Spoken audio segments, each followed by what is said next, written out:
Tsar Nicholas II, sentimental, petulant, practices the divine right to rule at his palace outside St. Petersburg and frowns at a changing world. Minister of the Interior von Pleva, more vigorous by nature, organizes repression with system, if not subtlety. Both in Russia and beyond her frontiers, the question is no longer whether revolution, but how, and led by whom. Majesty, the state has no business organizing workers to present economic demands to employers. There are plenty of revolutionists around to do that, God knows. The state's job is containment. We put out fires, we eliminate fire raisers, Jews, anarchists, revolutionists. Fortunately, the same size in a gun sight. 69 rioters killed, 143 wounded, over 200 arrests made, 24 already hanged. It's all there in the file. We can win if we have the will, Majesty, but we must make them understand that we are serious, and if we are serious, we must be coherent, we must be ruthless, and above all, we must be intelligent.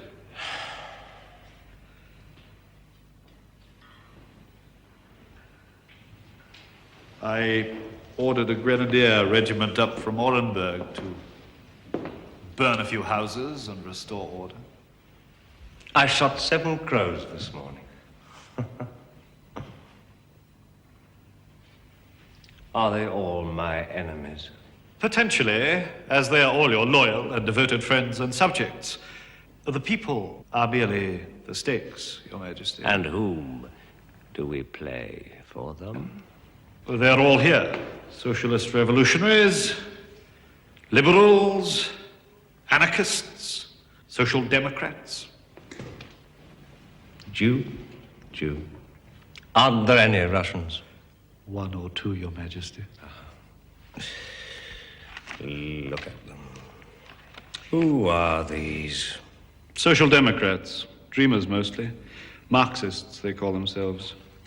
Plekhanov, the leading figure. This one, Jew, yes? Martov, born Cederbaum. And this? Ulyanov, agitator, 14 months in the Marinka awaiting trial, sentenced to 3 years exile, 97. Minusitsk. The last known report has him in Munich, married to this one here. Maybe she'll give him some babies. Make him settle down in Germany. Of course, my political police abroad are monitoring their every movement.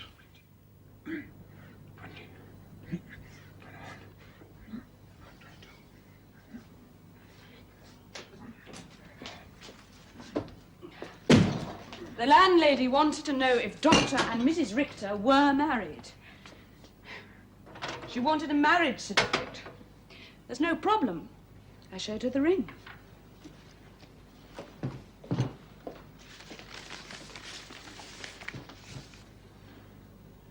I didn't know you still had it.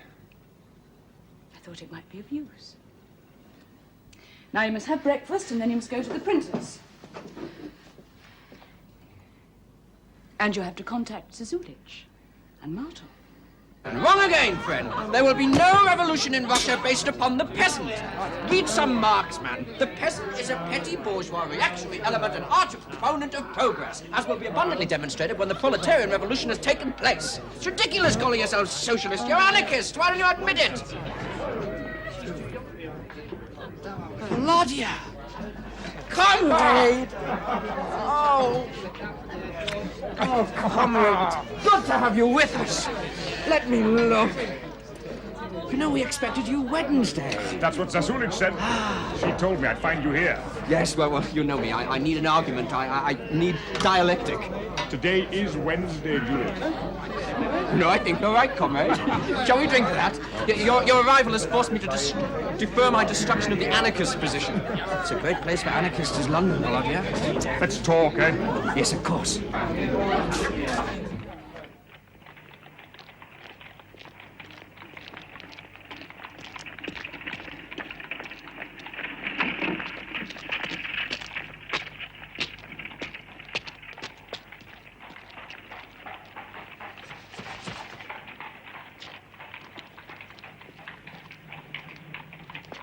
A year, not less. Can you do it in a year? Yes, with work. What does Plekhanov think? Does it matter? Plekhanov couldn't organize a trip to the theater, and God knows he's had enough practice. In any case, he's a theoretician. Organization isn't abstract enough for Georges. But has he approved the broad strategy? Plekhanov and Axelrod have agreed to leave it to my judgment. That is to say, they support my view that we should not undertake a full party congress until our tendency has been strengthened at the expense of all other tendencies. When the Iskra men have a strong position within the party on the ground, then we can convene a congress which will recognize us as the leading element. And that won't happen until Iskra has won the minds of the party workers. Oh, how we have missed you, comrade. Face it, what we have now is a fragile chain of agents and contacts spread thin across Europe and Russia. It's we who are weak. We're emigres, dilettante, intellectual, unreliable. We must change that.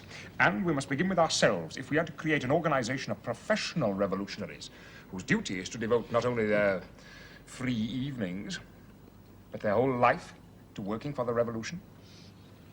In a year, we must have built the embryo of a party. Each cell working implicitly from the nucleus, the center, the source of power. What does Georges say? Plekhanov agrees. Ilyich is right.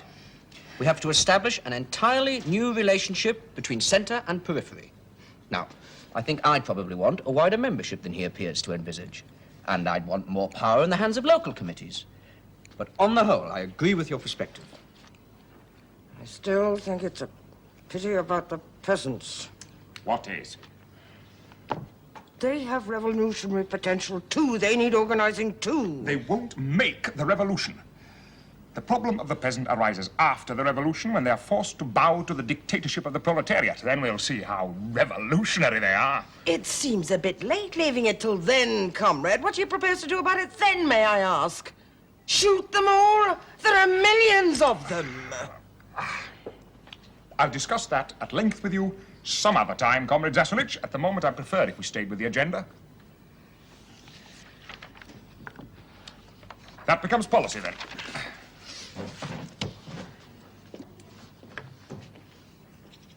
Look, comrades, we have a newspaper, we have an organization. Now we must find the will. Then we will be fit to lead. Until tomorrow. Goodbye, comrades. Good night.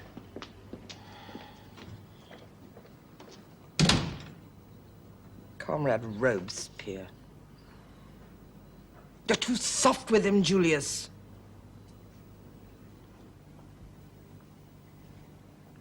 Do you want me? No. Do you want to talk? Perhaps with the wrong people. No. They're turning into fossils, Nadia. Emigres.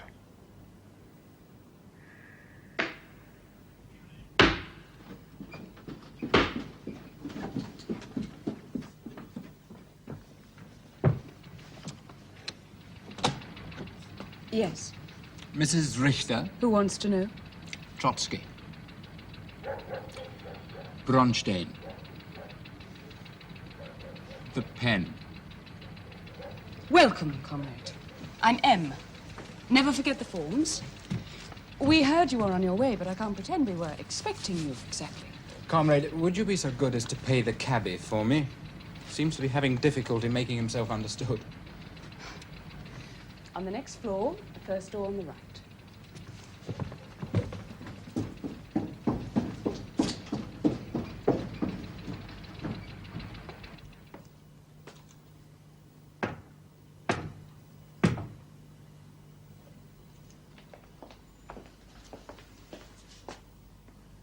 Comrade Lenin. Trotsky, the pen. Trotsky? I thought you were Bronstein. Bronstein I got tired of. Trotsky I borrowed from a jailer just before I escaped. You think it suits? You have a letter? Something? course.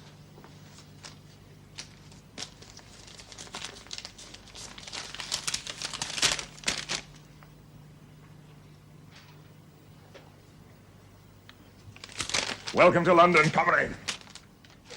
It's an honor to be here, Comrade Lenin. I'm entirely in your hands. Tell me what I can do.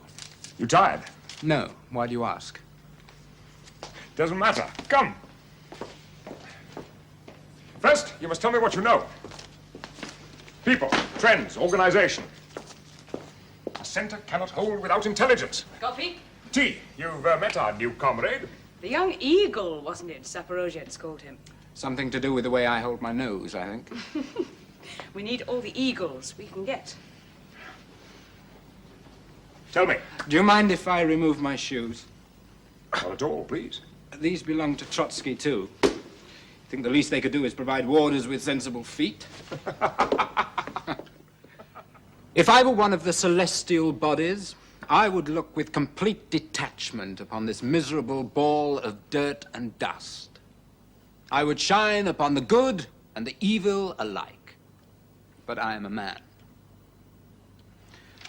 World history, which to you, dispassionate gobbler of science, to you, bookkeeper of eternity, seems only a negligible moment in the balance of time, is to me everything. As long as I breathe, I shall fight for the future. That radiant future in which man, strong and beautiful, will become the master of the drifting stream of his history and direct it towards the boundless horizon of beauty, joy, and happiness. It seems as if the new century, this gigantic newcomer, were bent at the very moment of its appearance on driving the optimist into total pessimism and civil nirvana. Surrender, you pathetic dreamer. Here I am, your long-awaited 20th century, your future. No, replies the unbowed optimist. You are only the present.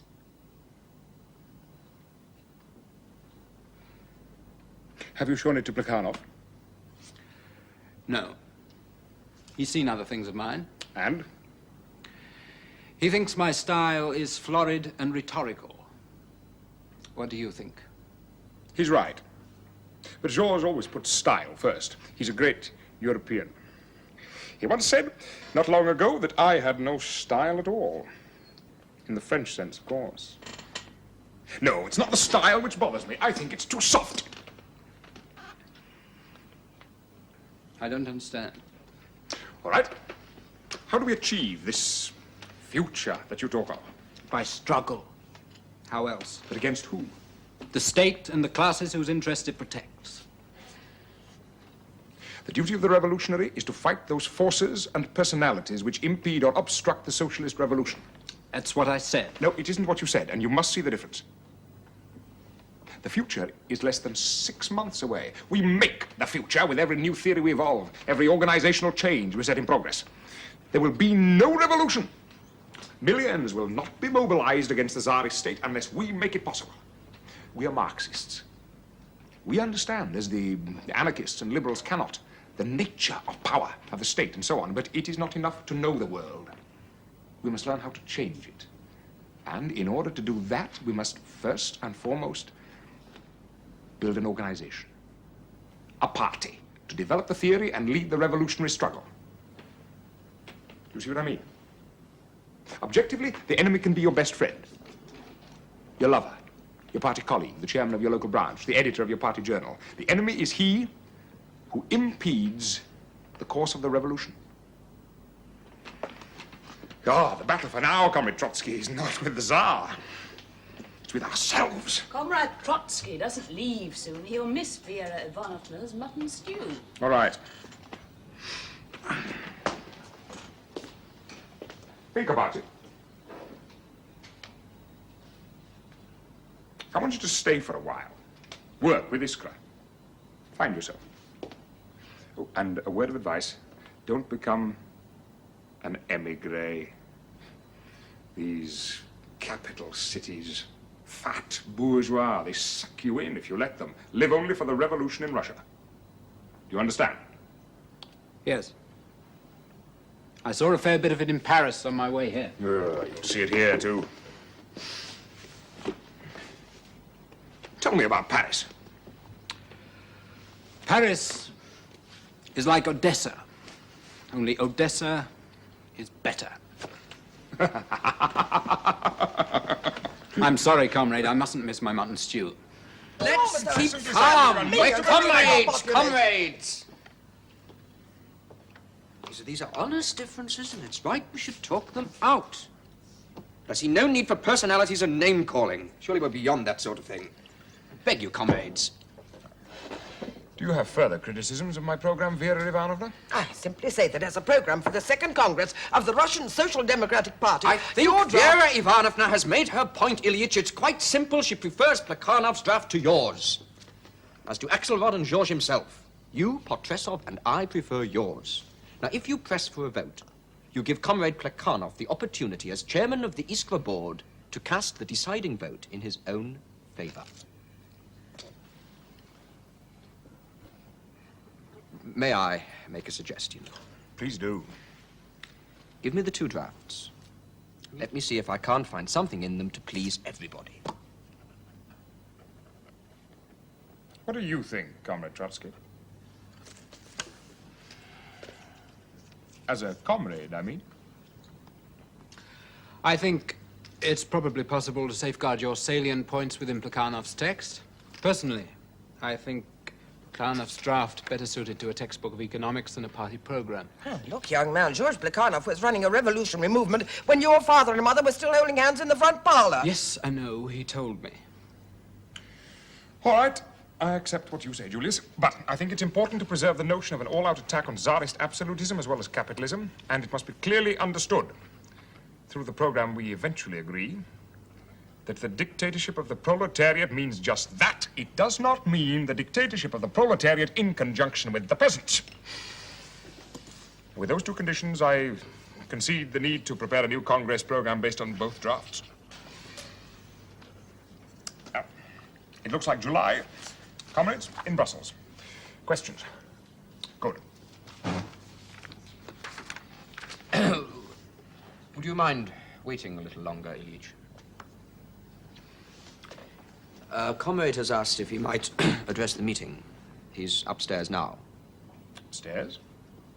Why was this not on the agenda? Comrade Milutin arrived only this afternoon from Orlov.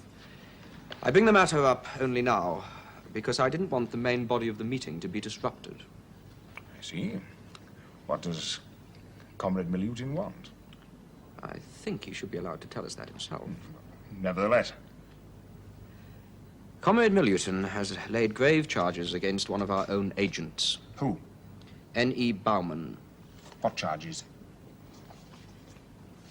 Bauman got Milutin's wife with child during his exile in Orlov.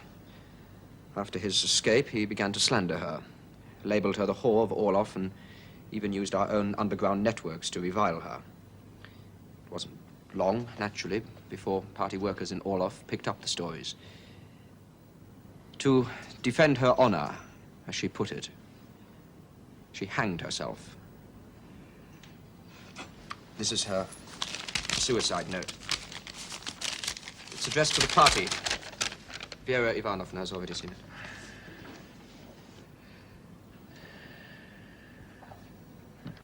So? Will you see him? No. By Christ, you will, though! You what? You won't see a comrade who has traveled 4,000 miles to ask for justice from the party of... What did it say? The party of the struggle for the freedom, the dignity, and the happiness of man. I'll fetch him in myself. You're a disgrace to the party. You're a scourge and a monster. Vera Ivanovna. Vera Ivanovna. I'm sorry, I will not give that man. I'm going to fetch Milutin down, and he shall see him. I'm sorry. I've written to Plekhanov, urging that you be co-opted onto the board. That is, if you still want it. More than ever.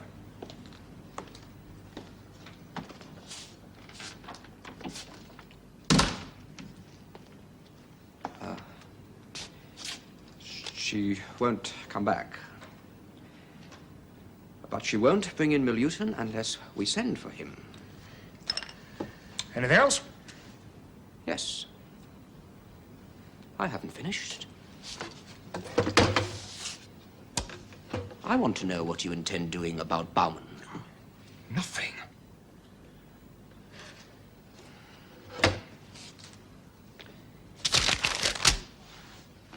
I think there should be an inquiry. Nadia, tell Comrade Martov Comrade Baumann's role in the Iskra network. I know his role, comrade. Don't play the grandfather with me. It doesn't work. And don't be so childish.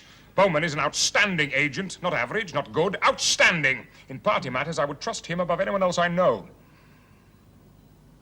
Now, you're asking that he be disciplined? How? Expelled? Yes, yes. Certainly, if it's true. For personal misdemeanors. Let me tell you, comrade, I rule an inquiry as being out of order, as outside the competence of Iskra and detrimental to the interests of the party. Now, if you want my private views on the matter, you can have them. Privately. You can't separate private from public like that. Can't you see that, man? We are what we do. You, me, Baumann, all of us.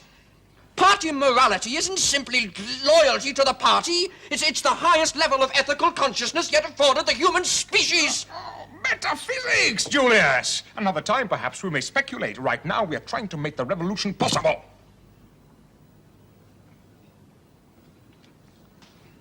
So, you'll do nothing. I will do my duty. That is to say, I will protect Comrade Baumann from any move on your or anybody else's part to expel or discipline him. Now, be warned. I think we should go. You go. I want to speak with Vera Ivanovna. I'll follow.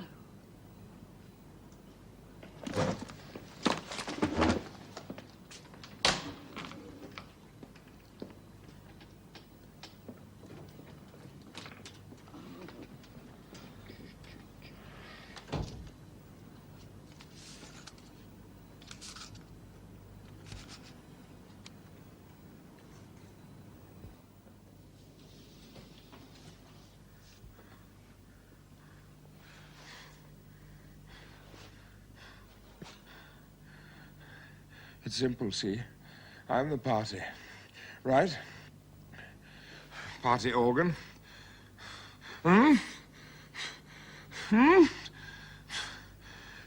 Central committee. Right? Central organ, central committee. See? I'm the party. I'm the party. No, I'm...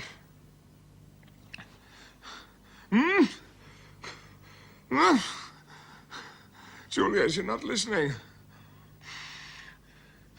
Martov!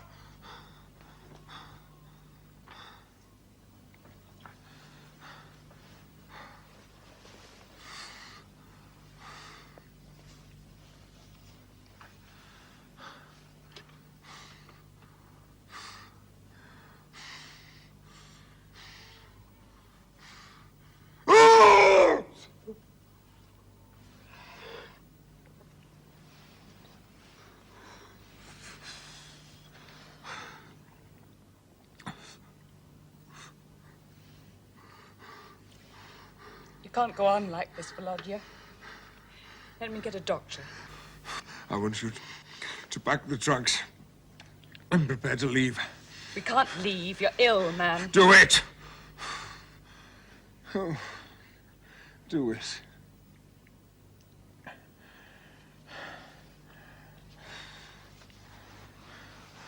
Try to take a little bread and milk.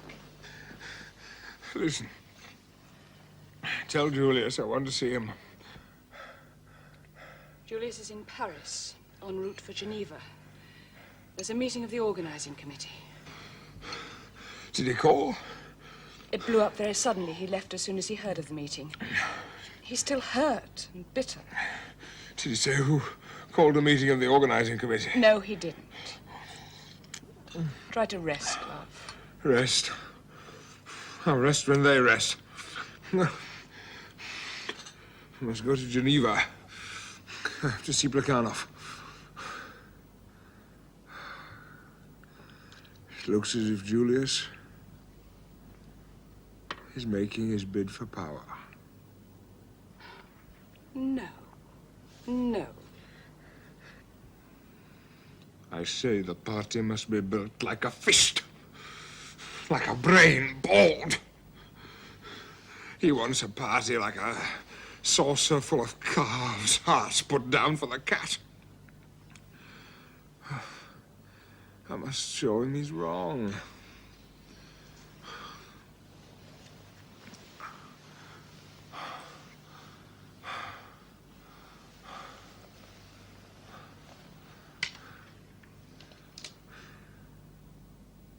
Thank you, comrade.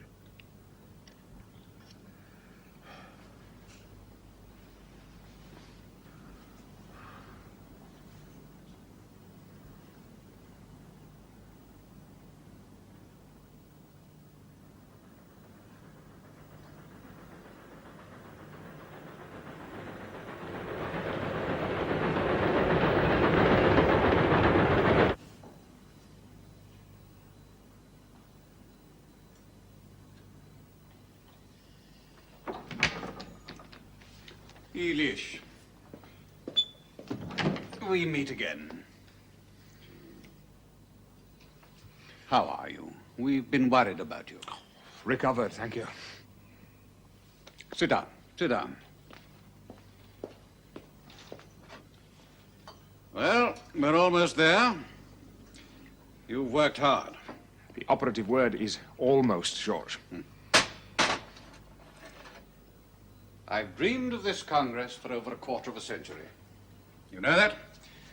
A Congress that will unify the party. With Iskra as its theoretical and organizational center. Exactly, comrade. But will it?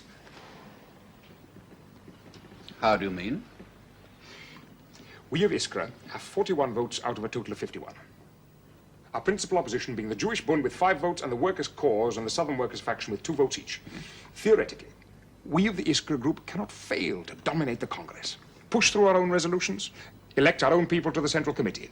The question remaining is, who will control Iskra? Doesn't Iskra speak with one voice? What do you think? You surprise me. Why, of course, there have been personal frictions, the Bauman affair, for example. But surely there's no evidence of ideological division, is there? George, Martov has tabled his own draft rules for party membership. I've seen the agenda. I must say I've read them side by side, yours and his. And I'm damned if I can see much to choose between them. Apart, of course, from a certain stylistic difference. I'll tell you the difference in a sentence, George. His rules allow anyone, any opportunist, any windbag, any professor, any high school student to proclaim himself a member of the party, whereas my rules, our rules, George, confine membership to a narrow vanguard of professional revolutionaries owing strict allegiance to the party center. That's the difference. I'm not sure that I accept the definition of Martov's formulation that you offer, Elish. Well, I think you should, George, because Comrade Martov certainly does. Are you sure? Perfectly. Then I'd better speak to him. I think that might make matters worse. I think we should simply see to it that his rules are defeated. How? Canvass, argue, persuade. Make sure of our votes. Secure them. Keep them hard if they look like softening. I think we are the right people to lead the Revolutionary Party, Comrade Plekhanov. Theory and organization drawn together. Like that. What do you think? Let us build the party, comrade. I've always been fascinated by your hardness. It's always seemed to me so unrelative. I was a gentle enough child. One thing I must insist on. There should be no place for the man Trotsky on the new editorial board. He's too young and he's too arrogant. All right. I withdraw my suggestion. Is it still London if the police stop us in Brussels? That's right. Well, I don't anticipate any trouble.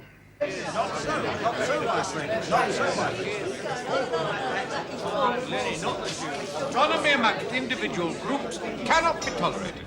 The party must be supreme. So let me get this straight, comrade. If the Jewish Bund refuses to surrender to party control over its own organization, this Congress is prepared to expel us from the party. Yes, how is many that the times meaning? do I have to tell you? Yes. Then I demand that this Procedures Committee rule that the resolution be deferred. There must be a commission. You know what our collective view on the We board are is, party comrade? We are now the Procedures Committee of the Second there no Congress of the justice Russian in the Socialist world? Party. Comrades, 6 delegates have been arrested at their hotels. I'm informed that the Belgian police are on their way here to break up this meeting now. Comrades, the contingency plan is now operative. Congress will reconvene in London in 4 days' time. Go now. Go now. Take care of Krupskaya.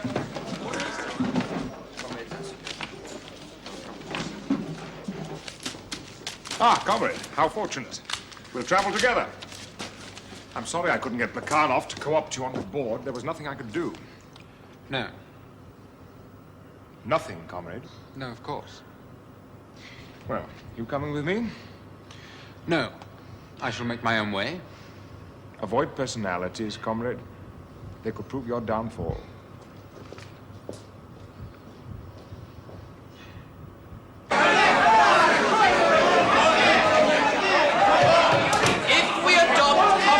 If we adopt Comrade Lenin's formula, we shall be throwing overboard a section of those who, even if they cannot be admitted to an organization, are nevertheless party members. We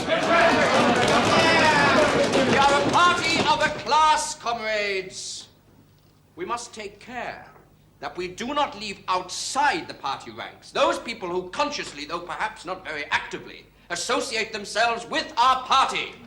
Indeed, the more widespread the title party member, the better. Comrade Martov is right. People who support the party. For me, a conspiratorial organization only has meaning when it is enveloped by a broad social democratic working class party. You're confusing a party with a movement, comrade. They're not the same thing. No, comrade, it is you who are confused. You confuse the party with a bunch of professional thugs who will do your Argument, comrades. Reserve your abuse for the enemy. I look forward to the day, comrades, when every striker, every demonstrator against the Tsar and his regime accounts for his actions by stating, I am a member of the Social Democratic Party of Russia. If you support that hope, you will support this motion. Comrade Lenin. Thank you, Comrade Chairman. Comrades, you've heard the arguments, Martov's and mine. What we're arguing about is both an image and a reality. If you support my motion, you vote for coherence, organization, discipline. Above all, for power at the center. You will say, in effect, that it is important to distinguish between those who belong to the party and those who associate themselves with it. You will make the necessary distinction between an entire class shaped by capitalism and its vanguard, the party. The title party member is a fiction if it cannot be made to correspond to the facts. Capitalism is bound to weigh down wide sections of the working class with oppression, disunity, stultification. Social democracy seeks to lift the worker out of his present level of consciousness to a genuinely revolutionary one. But if we fail to recognize the distinction, there is no way we can achieve that end. Vote for Martov's proposal and you create a tea party. Not a party of revolutionaries ready to lead a class into battle. Very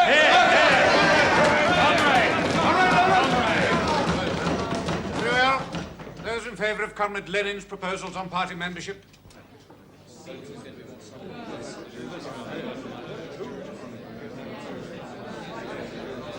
"23. Those in favor of Comrade Martov's proposals?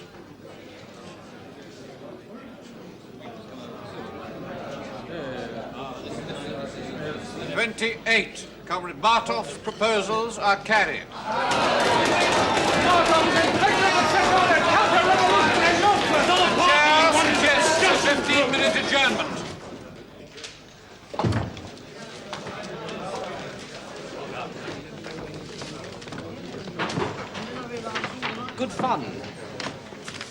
Oh, yes. There's nothing funnier than watching a man commit political suicide. You think so? Today, you have entered into an opportunist alliance with the center and right-wing elements. You've surrendered your political credibility. I doubt it. In any case, you left me little option in the matter. You forced me to beat you. You've won a battle, comrade. The war has only just begun.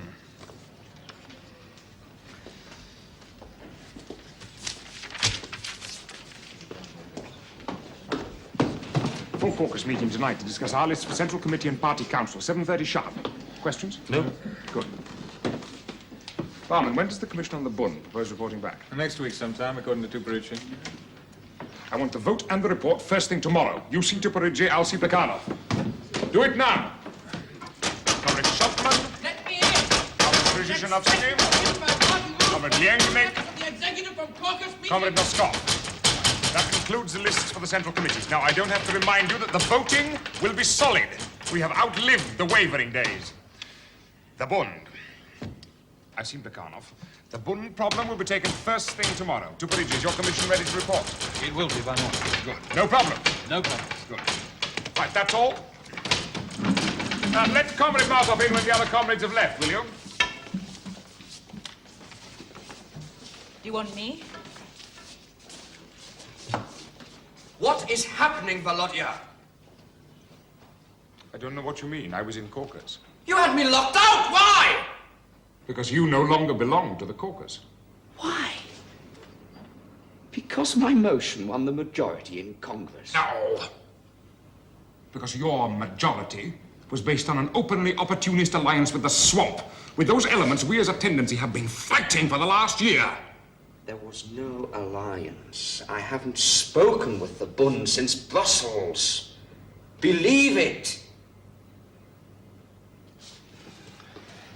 Volodya. Comrade. There are no fundamental differences between us. Can't we simply sit down and talk it out? We share the same vision, comrade.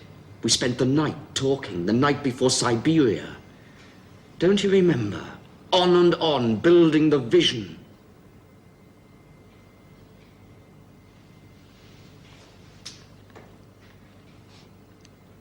Tell me what I must do. I can't do that. You must find that for yourself. The choices are clear.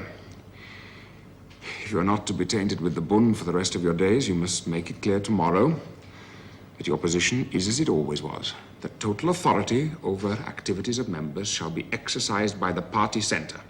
Tomorrow? And the Procedures Committee have decided to tackle the question of the Bund at once. But the Bund Commission hasn't reported yet. That's been taken care of. If, on the other hand, you decide that you need the votes of the Bund and other center elements to gain control of the party, you will be exposed as an opportunist and a counterfeit revolutionary. The choice is yours. There can be no question of my cynically changing my position over national autonomy within the party. My position is identical with yours, as you very well know, comrade. The point is not that I know it. The point is that the whole party, including the Bund, knows it.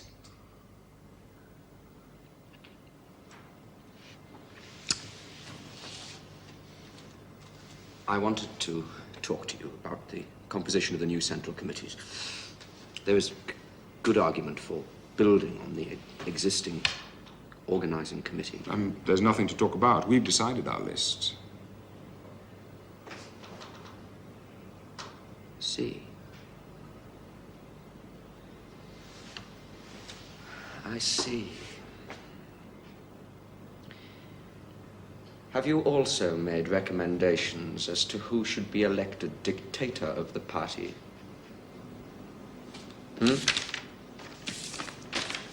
Or will you be able to manage without that? I asked you a question, comrade! Yevgeny Zasulich was right. Axelrod was right. Potresov was right. You think you're Robespierre! By God, they're right! Now the vote itself. Those against the Jewish Bund being allowed to remain in the party. 41.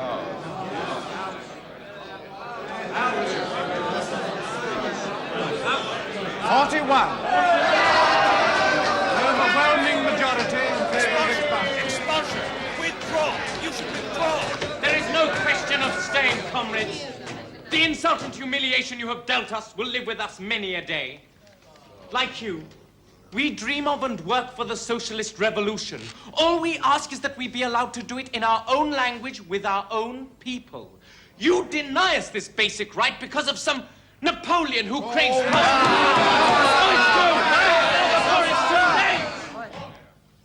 Well, we will continue to work for the revolution, with or without the aid of the party we helped to form. The Workers' Cause Group wish to demonstrate their solidarity with the Bund against the dictatorial tendencies that are emerging within the party apparatus. We hereby withdraw from the Congress.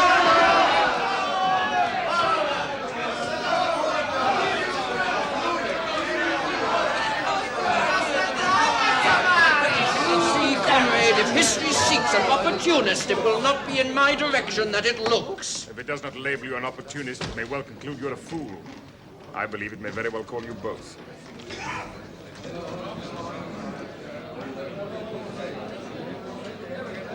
Now, nominations for the new editorial board of Iskra.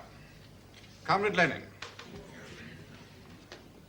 We have already, in an earlier vote, affirmed the role of Iskra as the ideological center of our party. It is now our duty to elect its editorial board, whose role it will be to lay down party guidelines for political action in the struggle against the Russian state. I have, as you know, been associated with Iskra since its foundation 3 years ago, and I think I can say, in all modesty, that the work we have done on the Iskra front has been of decisive influence in the shaping and development of our party. But it is the future, not the past, which calls us on.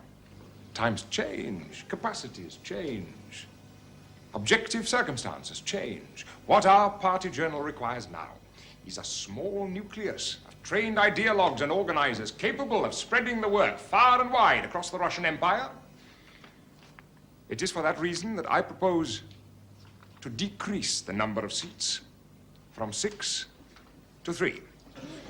And furthermore, I nominate as Iskra editors myself, Comrade Plekhanov, and Comrade Martov.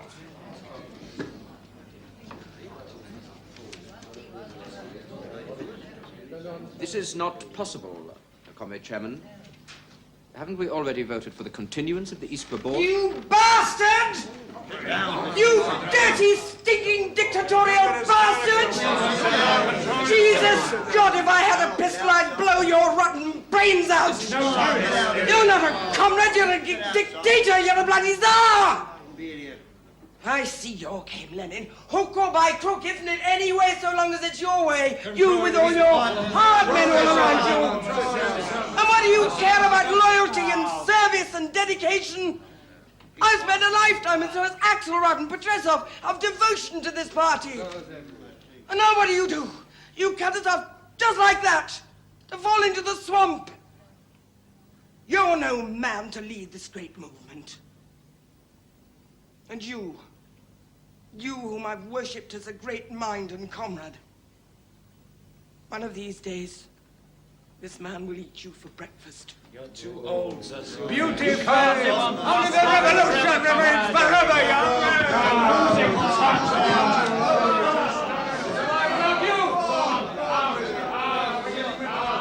May I remind those comrades who now revile Comrade Zasulich that they are reviling the comrade who shot the infamous Colonel Trepov of the Moscow Secret Police when he ordered the flogging of demonstrators against the Tsar.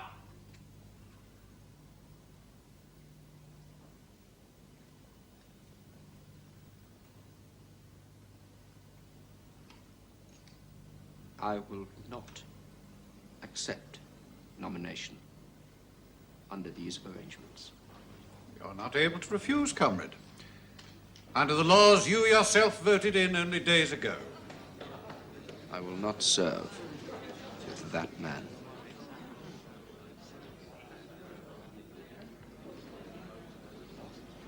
That man is not a good man.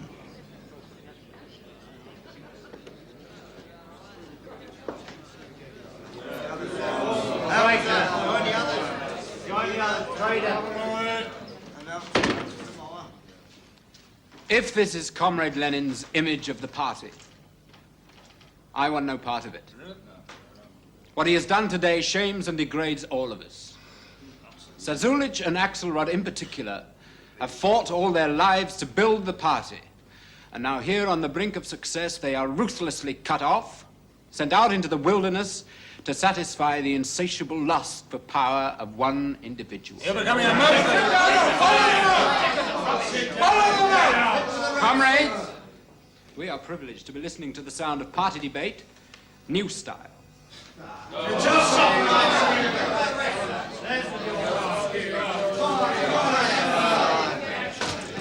I so move, Comrade Chairman.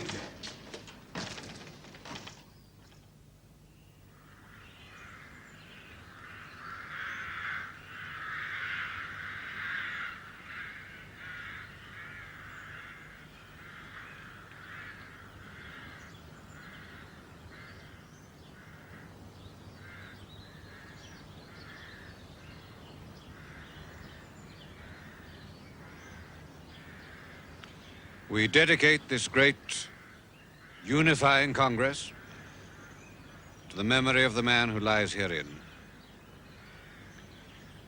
Well, goodbye, comrades. Good luck, wherever your work may take you.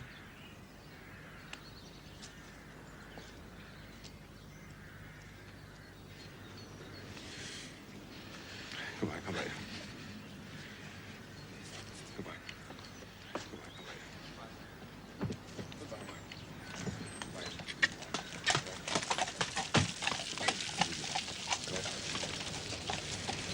I must speak with Vera Ivanovna. I must.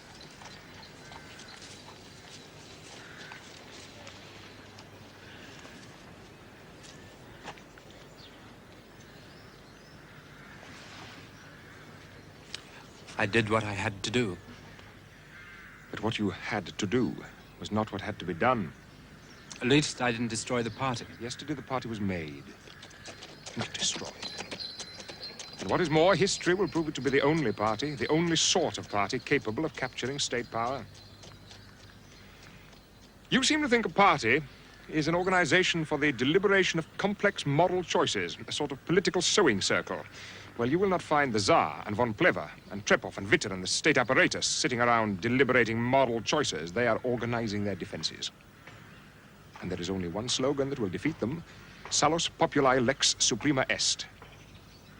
In revolutionary language, the success of the revolution is the supreme law. Now, until you can say that, comrade, and mean it, history will have no use for you.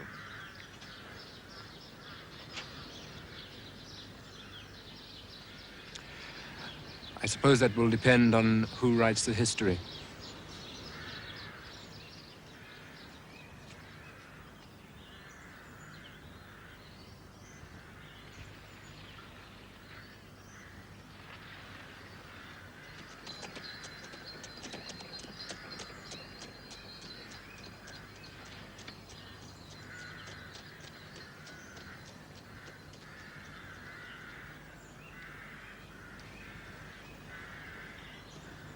Sir Zulich wept.